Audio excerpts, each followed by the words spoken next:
So pay attention if you never seen the film Baby Reindeer. It's no problem. I'm going to describe exactly what happens in the film for people who maybe don't have Netflix, or for people who just don't have time to watch it, or who haven't watched it. If you don't want to hear spoilers, or if you have watched it, you can skip ahead 10 minutes, because then I'm finished explaining. But in terms of spoilers, I also would not worry, because this is a film that I think you can look at even if you know the entire story, because I first looked at it in German, because I usually look at everything on Netflix in German. And then I was like, oh my God, this is so good. I want to know if there's even more nuance. So I listened to it again in English, and I had no problem looking at it twice. So I think it's a film, even if you know the story, you will still find it interesting. So I'm going to tell the story now. And if you don't want to hear the story, you can just skip ahead 10 minutes or so, and then you will hear my review of the story and what I think about the story and why I think this was such a brilliant film. Okay, so I'm going to try to tell the story of Baby Reindeer, not in the order in which it was filmed, but in general, the story, so that you can understand the story, what happened, okay? So it's a story of a young boy, early 20s. He leaves home. He used to live in Scotland. He leaves home to go to London, to the big, like, from a normal town to a big city. And he has dreams of becoming famous, and of becoming a writer, and of becoming a comedian. Actually, his dream was to become a comedian writer, maybe, let's say, writing behind a funny show, or just a comedian in general, because he thought he had the skill of being funny, and that's what he wanted to become. So he thought that he could do this, right? So he leaves home. He goes to London, and yeah, he's someone who struggles with self-esteem. He works at a bar part-time in order to, like, pay his bills, but he also is not self-sufficient, in that he depends on other people for a place to live without paying rent. And he only works part-time, I guess, or whatever, right? So in the rest of his time, he tries to work on his actual dream, which is to become a comedian, and he goes around to different bars trying to be funny and stuff like this. And it doesn't really work, because no one likes his comedy. He's not very good at it, and essentially he's a failure. Anyway, so what happens is that at one of his shows, someone left behind a card for an exclusive club, and the bartender who worked there gave it to him, and she said, go to that exclusive club.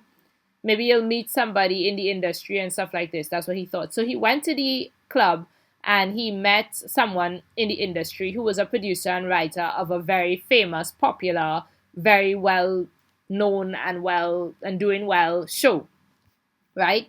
So this guy is much older than him. Remember, he's in his early 20s. He's a young kid. The guy is much older than him, and he tells the guy about all his dreams of becoming a writer, and they connect. So they make a real connection between him and this guy. And the guy, because he's already famous, I guess, or he's already much higher in his career, says, okay, well, he'll help him. So he starts to help him with his jokes and stuff like that. And he ends up, like, working for the guy, in a sense, or doing free work for the guy, editing and stuff like this. None of this stuff he's getting paid for. He's just doing it because of the friendship, and the guy said he will help him and stuff. And then the guy and him get closer together, and the guy ends up making him, like, take drugs in order the friendship, be my friend, whatever. He wants the friendship, so he ends up taking drugs with the guy. So he gets into drugs, and then he ends up being raped by the guy, because the guy is obviously gay or whatever. So he's raped by the guy, and he's sexually assaulted at first by the guy, and then later on, another time, he gets raped by the guy. But even though he's raped and assaulted, and he's taking drugs, and he's doing all these things that he doesn't want to do, he doesn't leave the situation. He doesn't end the friendship. He doesn't get angry. He doesn't, like, express any of this, because he has low self-esteem and low worth, and he wants something from the guy, which is, of course, to be famous. The guy sort of held him on a string, by telling him, oh, he's so good, he will be famous, and by basically promising to help him to advance in his career, but not actually helping him. And so this is essentially a Me Too story, but the film, how it's filmed, this is not the beginning of the story. This is, actually, we don't know that this is the story for half of the film, right? So, but this is the beginning of his story. So he's raped by this guy. He has a Me Too experience where somebody in the industry leads him on, and he doesn't get anything out of it, but he ends up being raped, right? And the reason that this happened to him is because he had quite low self-esteem, and he really wanted to be famous. He was so invested in being famous, in becoming somebody, and he had no way to be famous, so he allowed all of this to happen to him without complaining, in the hopes that he would become famous, right? So that all basically screwed with his self-esteem, and because it happened, his self-esteem got even lower. So he kept on trying to be a comedian, but he kept on failing. He just wasn't very funny. He got no attention. He was basically a starving artist, and he got nowhere, right? Then he, and in working in his job, he met a lady called Martha, who is, this is how the film begins. The film begins with him going to the police to report Martha, who is a stalker, right? So Martha is someone who came into the bar, and she's basically crazy, right? She's a compulsive liar. She's crazy, just crazy. And she falls in love with him in her crazy way. She develops in her head that they are in a relationship, and she falls in love with him. And then she starts to basically stalk him in a way. So she continuously sends him emails. He doesn't give his phone number, but she becomes obsessed with him. She obsessively emails him. She comes into the bar every time he's there, and she falls in love with him. She imagines that they're in a relationship, and he, instead of stopping it, he sort of leads her on to believe that maybe, yeah, they're in a relationship. But the question is why? Why does he lead her on? The reason is because he has such low self-esteem that her being obsessed with him is kind of fascinating and kind of helps him. So her loving him and complimenting him and telling him he looks good and stuff like this is all, in a sense, a little bit amusing for him, because for him it gives him some sort of confidence. At the same time, he's of course aware that this person is not sane, and that he doesn't want a relationship with her, and he doesn't want anything from her, and he can't take anything seriously there, right? Because she's crazy. So he's moving on with his life, and he falls in love. He finds somebody who he actually is in love with. He tries for a while after the whole thing with him being raped happened. He slept with many different people. He slept with women, men. He went down a totally destructive path, taking a lot of drugs and stuff like this, and basically being very self-destructive, until he finds out what he really likes in life, which is that he's attracted to trans women, right? So men who became women. Because he wasn't sure if he was bisexual or whatever. Anyway, he meets somebody who is stable, who is a psychiatrist, and she becomes his girlfriend. She's a trans woman.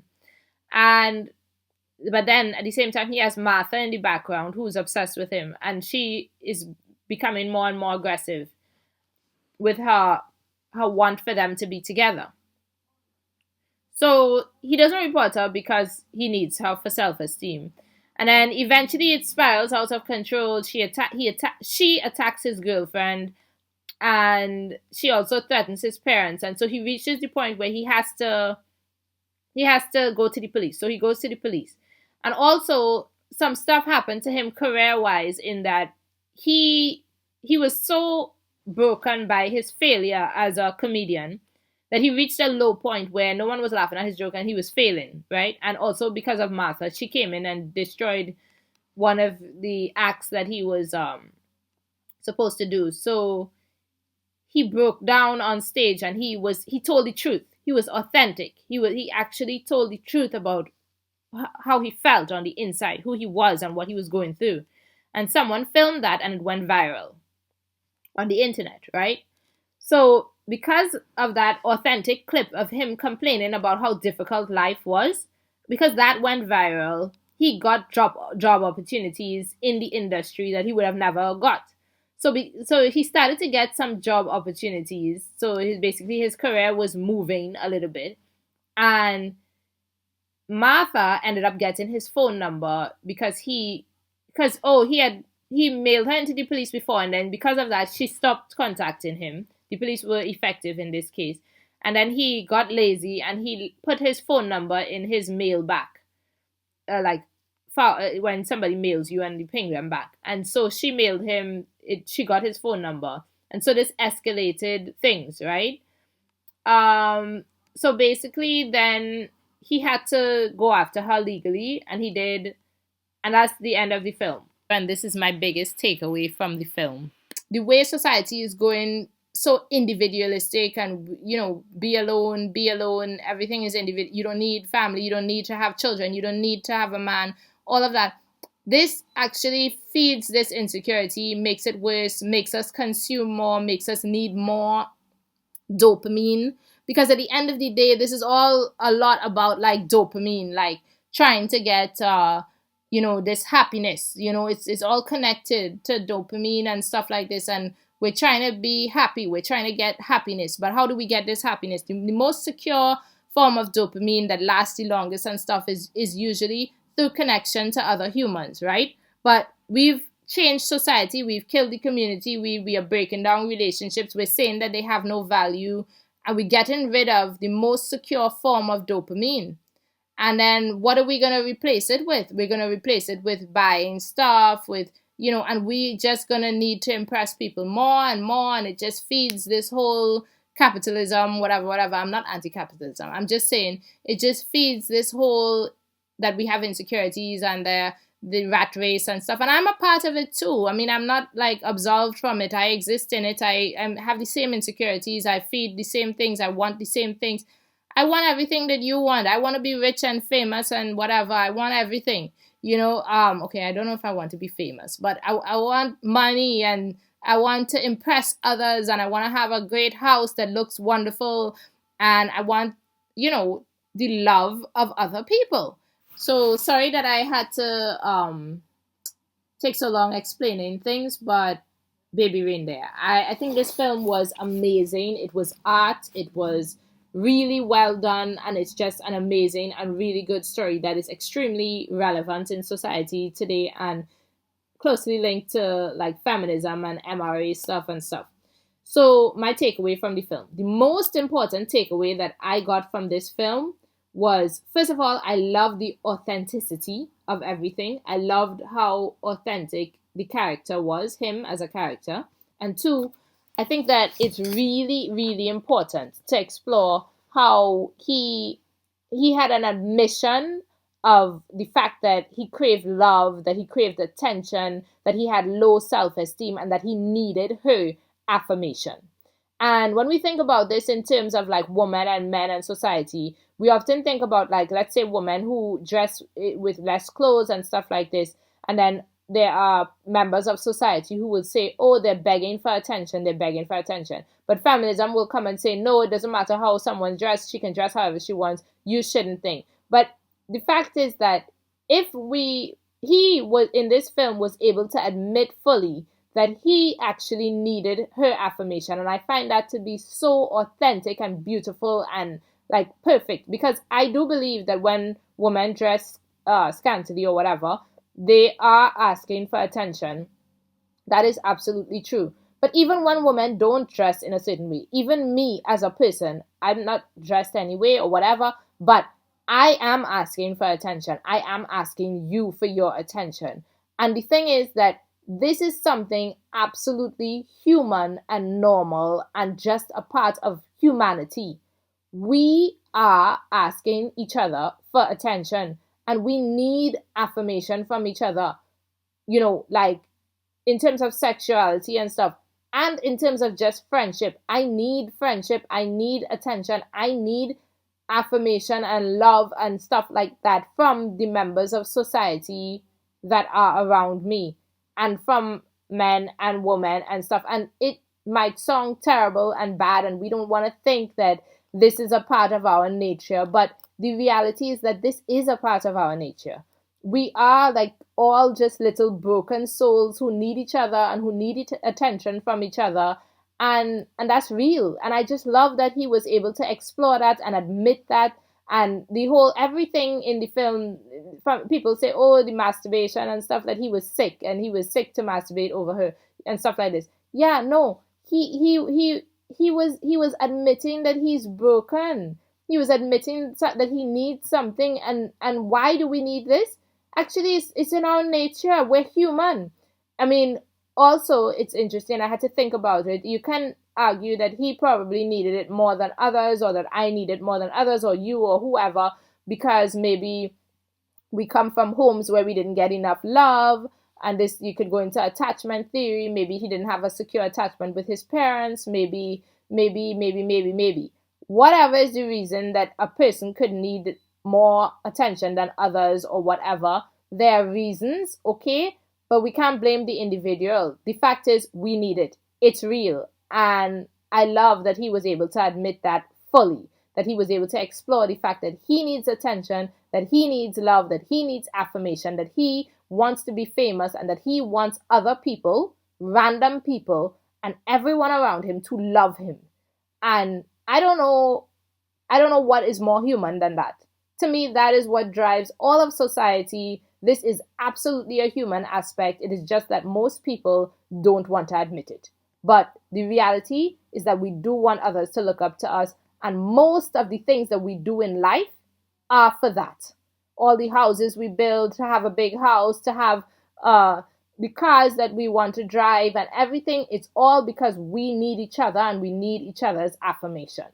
So I love that he was able to admit that so genuinely, without lying about it and without trying to hide it. And the fact is, people came out after the film, and so many people said he's sick, something is wrong with him, he's obviously crazy because he wants attention. And it's like, no, he's not sick or crazy or whatever. It's real. And if he is sick or crazy, then I'm sick or crazy as well. I'm sorry, I am. Because these are real feelings. These are real things. And I didn't choose myself. He didn't choose himself. We're both crazy. Okay. So I love that it was, that he affirmed and admitted that he just needed attention, and affirmation and love. Everyone needs it. Okay. Then let's get deeper into it. We're talking about feminism. How this is really related to feminism and anti-feminism is that it speaks about why we cannot gender issues. So a lot of the times in feminism, they say we're focusing on women's rights. Why? Because women are underprivileged with respect to men. And then when we deal with like Me Too or I Choose the Bear or Not All Women, they said, and people ask them, and I've seen this on my channel as well when I post things and stuff. People say, why do you gender domestic violence? Why do you gender rape? And then women will come out with statistics and say 90% or whatever. The vast majority of, although it's not true, domestic violence is not 90% against women. But still, they will say, because it's mostly women.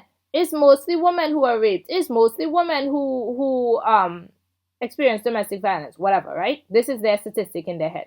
Now, even if these statistics were true, even if it is absolutely true that 99.9% of people who are affected by rape or domestic violence are women, it is not true, but let's pretend for 1 second that it is true.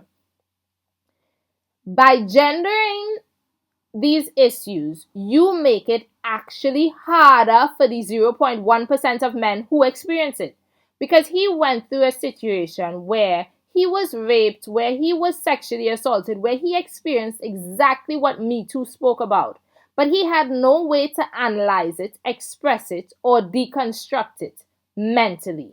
Because society sees these issues as women's issues. And then there was this really nice part where, with his father, where he had to tell his parents what he went through, and his father said he went through the same thing, but how he said it was like just one word. He couldn't speak about it. He just was like, it was like a nod, like, I went through it too. I was, he said he was in the Catholic Church. Like, it was clear that he wanted to say, yeah, I've been raped too, and I understand exactly what you went through. But he couldn't say that because being a man, and it was like masculinity prevented him from being able to even acknowledge, cry about whatever, and deal with it. And this is part of the reason why he wasn't able to deal with the situation mentally on his own, because it was told to him that these are not issues that face men. But yeah, these are issues that face men. These are issues that face men, and these issues face quite a lot of men. And even if it only faced a minority of men, we still can't gender it, because I mean, feminists claim to care about intersectionality. They care about the minority. They care about, so in this case, if the minority of men who are raped and abused are men, then care about the minority. Don't gender these things so that the men who deal with this type of abuse and rape and stuff like this can deal with it and can be a part of the conversation and so on, without feeling like they're imposing or like it's not their space, and that they, abuse is abuse. It happens to men, it happens to women, women do it to men, men do it to women, and the other way around, and all the different, configurations, right? There's a lot of rape in terms of older women sleeping with younger boys. I personally know someone who the first time they had sex as a male, as a young person, was from a much older woman. And also this story, something that you don't see in the story, is that Martha was much older than him. When this whole thing happened, he was in his 20s and she was, I think, in her 40s. So there was a huge age gap as well. For her to be in love with him, and well, okay, she was crazy, so it's a bit unfair because she's crazy, but okay, okay. Next point. He humanized the perpetrators of sexual assault, and this to me is extremely important, beautiful. He brought such a nuanced discussion to sexual assault through this film, because he humanized the person who was committing the sexual assault. And this is really important. Now, I have thoughts on this, and my thoughts are what you would say is like politically incorrect. So I'm going to express my thoughts, but I have to add the caveat that I am sorry if these thoughts sound politically incorrect, because these are just my thoughts. I understand that it might not be so, and I understand that I'm going to sound pretty backwards or something when I say this, but anyway. Now, Jordan Peterson, I don't necessarily love or support Jordan Peterson. That's not what I'm saying here. I've listened to some of the things that he said, and I agree with some. I agree with a lot of the things he said. Some things I might not agree with, whatever. Anyway, he made a video where he was talking about low IQ people, and the fact that 10% of the population is below 85 in IQ and stuff. I have no idea what my IQ is or where I fall or anything like that. So and he spoke about like in the army in Vietnam War, they broke the protocol of not sending very low IQ people, and it resulted in more deaths and stuff like that. So basically, people with low IQ have a problem fitting into society and stuff like this, and that men are more likely than women to fall within this low IQ category of people, right? Now, before I even saw this video, I had thoughts on this in terms of sexual assault, in that I know one person personally who is a guy who has a very low IQ, but is still very functional in society. So he has a job, he has a normal job, he's good at his job. I think he's moving things in a warehouse. That's his job. He's good at his job. He works well with, well, actually, this is another, well, he works well in, when he gets to know the people, and in his particular job right now, he works well. But if he doesn't know you and stuff like this, because of his issues with IQ and stuff, when there are miscommunications, then he sort of freaks out and he doesn't know what to do, and then he'll just leave the job, right? So, but the point is, this particular guy has had issues with stalking and stuff like that in terms of harassing women, and every time he cannot actually get a girlfriend so easily, right? I mean, he has minimum wage job, he doesn't have a lot, but he tends to sleep with prostitutes or people that he meets on the internet who are prostitutes. But he doesn't understand fully that they are prostitutes. So sometimes he gets confused and he will think that that person is his girlfriend. And then he might stalk the person or something, and then That happened to him once, where he did that to a woman, and it came to us. By the way, how I know him is that in a particular place that we had this house, and then it's like a duplex or whatever. So he was a tenant of ours. He rented a space that we had in another country. But so he got reported for that and stuff like that. What I want to say, so I've had thoughts like this, that a lot of the times when women are experiencing this sexual assault and stuff, it could be that they're interacting with a portion of society. Like, let's say 8% of men are within that IQ range that is too low. It may not even be so high as 8%. Maybe it's like 5% or 4%, right? So what happens is that like 1 in every 20 guys who you're going to date are going to be within that low IQ range, where they're not low enough to be retarded, but low enough that they can't understand social cues. They can't understand, like, they really just can't understand certain things, right? And so what happens is that these guys are sexually assaulting women because of a failure to communicate. And I cannot express everything that I want to say here, but I know that, like, for example, when I communicated, that guy, he was a tenant of ours. One time, we weren't in the country, but we were in Europe, right? We were in Europe. We were in, like, let's say we were in Germany and he's in the Netherlands, right? We were just not in the same exact space, like we were maybe 2 hours away, right? And something went wrong in terms of something was leaking, right? So something was leaking, a pipe was leaking, and he complained to us. He called and he said, the pipe is leaking, can you come and fix it, right? And we were like, okay, but we're not there now. We're like 2 hours away, but we'll come. My husband was like, okay, he'll come, because he like put on his phone and we could see and everything, and it was like problematic. So he's like, we will come, but we're like 2 hours away. So in the meantime, can you please put a bucket under the where it's leaking, so that the water doesn't like flood out the whole floor or whatever, right?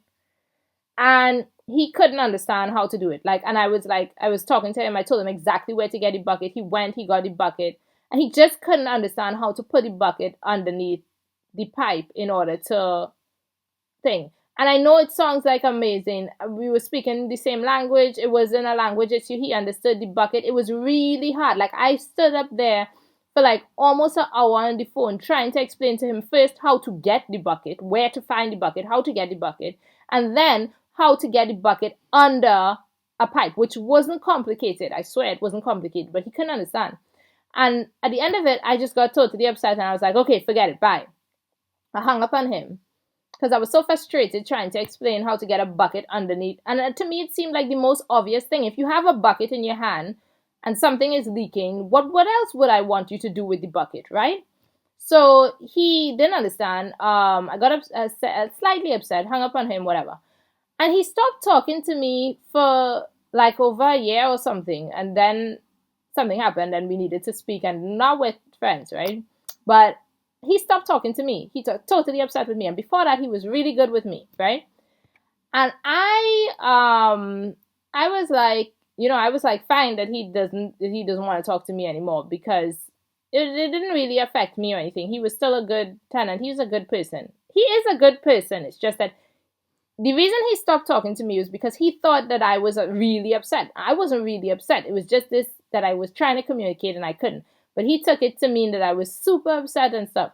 Anyway, the point is just that I'm going off on a tangent, but I love the fact that in this film, he humanized Martha's character, and he showed that actually there's something wrong with her brain that is bigger than everything. And I believe that in a lot of cases of sexual assault where women are complaining about all this sexual assault, this is what is happening. As in, it's not just crazy, vindictive, mean men out there. A lot of it is people like my friend who I just spoke about. This person is not in a mental state where you can expect him to understand consent, simply because it is too complex for him. I know that's hard to imagine, but it happens, right? It's just too complicated. He is low functioning. Yeah, this happens. And in Martha's case, she was just crazy. And I love that he humanized her and that he also, of course, took responsibility for leading her on and stuff like this. This was really good. Okay, the other point is that this whole believe woman. Now, in this case, believe woman would mean to believe him. Because he said he's been raped. He said he's been sexually assaulted. Let's just believe him. But let's look at what society is doing. Did society just believe him? No. Society wanted an interview with the real Martha. They went, they tracked her down, they found the real Martha, they got an interview with her, and then Piers Morgan is still defending her for whatever reason. I think he just wants her to come back on the show. But she had an interview where she said so much crazy stuff. I mean, maybe I'm going to put in some clips of things that she said. And he worked as a jobbing barman on benefits in the Holy Arms, and we met 2 or 3 times. How long did you know him for, Richard Gadd? 2 or 3 months. 2 or 3 months at maximum. He only worked there on certain days. And did you always go on the days he worked there? No, I've been in there on different days having food. Whilst bantering with you, Richard Gadd told you he'd like to hang your curtains. Is that true? This, I think, was a Holy Arms joke about curtains and a lot of sexual innuendo. He did say that? Yeah. Okay. Asked me to sleep with him. He said, would I like my curtains fixed? And I laughed. And he said, that's a euphemism. Do you want me to come home with you? And I said, I've got a boyfriend. I gave him the brush off big time, I think. Was they found the tweets that you sent him throughout 2014. 23rd of September, my curtains need hung badly. We were trying to encourage him because with this first show or something like that. A long time ago. You know something? I'm heterosexual. Yeah, but how many relationships have you had? I told the staff that relationships were out of bounds. A lot more than Richard Gadd has, I would say. I mean, he had a lot. Quite a few. Right. Then the men that you've dated over the years will see this. Yeah. They'll be aware of it. They'll hear you. I don't think if your next question is going to be, am I stalking them? I think the answer is going to be no. Well, no, I just wonder how do you think they would view you? I think they are going to think what I think about Richard Gadd, that he's completely off his head. And I'm not worried about the current one because he's a lawyer and he. So you currently have a boyfriend? Me, yeah. He's a lawyer? Yeah. In London? Doesn't matter where he is. I'd rather. No, I understand. But how long have 5 years? 5 years. You've been in a 5-year relationship. Yeah, so I don't. So what does he think? I don't want to drag him in. He thinks this is horrendous. All of my lawyer friends do. All of my professional friends do. That clip had me wondering if anyone else wonders if Fiona's boyfriend is a scammer, because with her sending a lot of emails and things, I could easily see someone like this ending up in a relationship with scammers. And maybe she sends them a few pounds every month or whatever. Did you ever attack Richard Gadd's girlfriend because you were jealous? No, I don't think he had a girlfriend. I think he's homosexual, but no. By his own admission, he has said that he led you on at times. And he clearly I gave him the brush off. He asked me to sleep with him with a big green spot in his face one day. I said, no, I'm sorry, I'm not interested. He asked you to do what? He asked me to sleep with him. He said, would I like my curtains fixed? And I laughed. And he said, that's a euphemism. Do you want me to come home with you? And I said, I've got a boyfriend. I gave him the brush off big time, I think. Subtly so, but the bottom line is, I think this is behind him. No, I don't fancy him. I don't fancy little boys without jobs. That sounds awful. That sounds really, really callous, but, She said all these things that were contradictory, and people still, in every set of comments, yes, most people see that she's crazy, but there are always people who say, nope, he was the crazy one.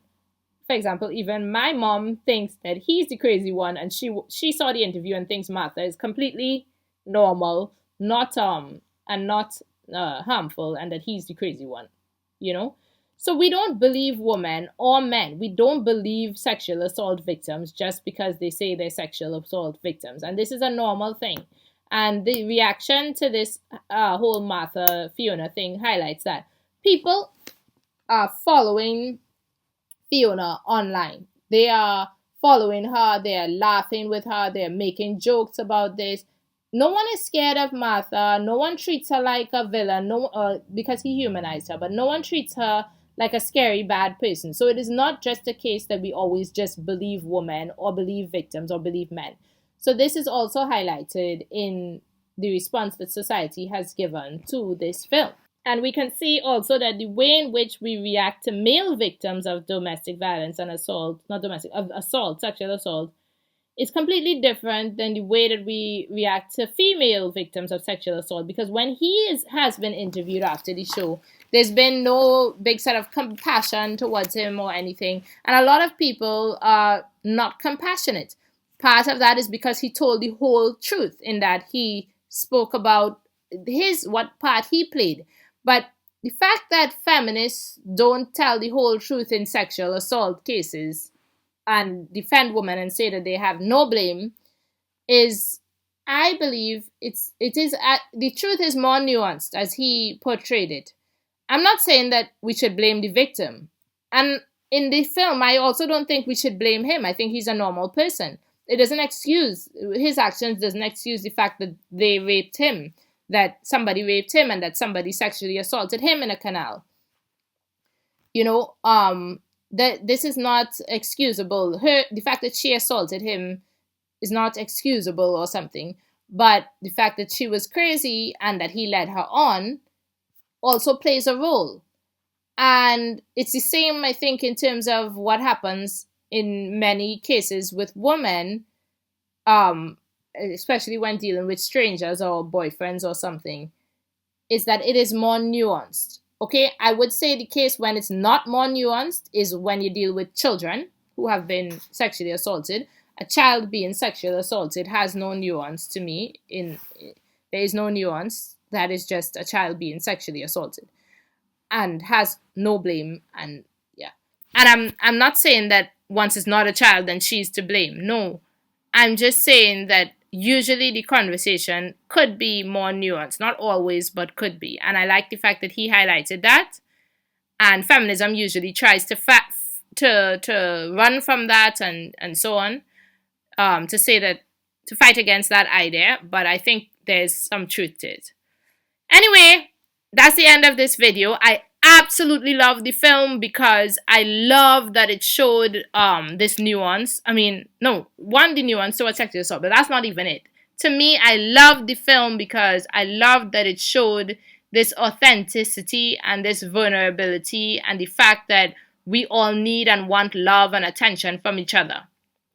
Even though we are super scared of admitting that we all need this love and attention from each other, I love that he was able to admit that. And I wish that more people in society would admit that we crave each other, we love each other, we want each other.